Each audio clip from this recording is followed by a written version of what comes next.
Welcome to our channel. Today we how to authenticate with iCloud for secure access, beginner guide step by step clearly.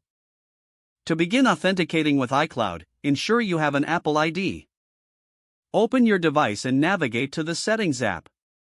Scroll down and select your name at the top of the Settings menu. If you're not already signed in, tap on Sign in to your iPhone or sign in to your iPad.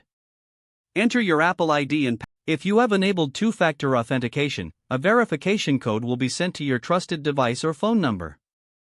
Retrieve the verification code from your trusted device. Input the verification code into the prompt on your current device. Next, you may be asked if you want to merge or disable data from your device with iCloud. Choose your preference to either merge your data or not. Once signed in, scroll down to Find and select iCloud. You will see a list of services you can use, such as Photos, Mail, and Drive. Toggle on the features you want to access via iCloud. If needed, go through the settings of each feature to customize what data you'd like to store in iCloud. To secure your account further, return to your Apple ID settings. Select Password and Security from the options available. Here, you can enable two-factor authentication if you haven't already. Follow the prompts to set it up, ensuring enhanced security for your iCloud access.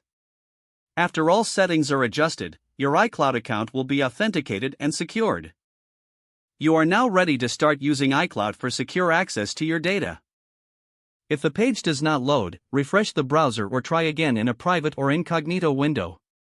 Make sure you are using the correct email address, then retype it carefully to avoid small typos. If your password is not accepted, use the reset option and create a new strong password you can remember. Check your spam folder for verification or security emails, then complete any requested confirmation steps. Enable two-factor authentication if available to improve account security and reduce unauthorized access risk. After signing in, review your profile details so your contact information and settings are accurate and current. If you see an error message, note it down and try again after restarting your device and internet connection. Log out when you finish, especially on shared devices, to keep your account and payment information secure. If the page does not load, refresh the browser or try again in a private or incognito window. Make sure you are using the correct email address, then retype it carefully to avoid small typos. Don't forget to like this video and subscribe to our channel for more step-by-step tech guides.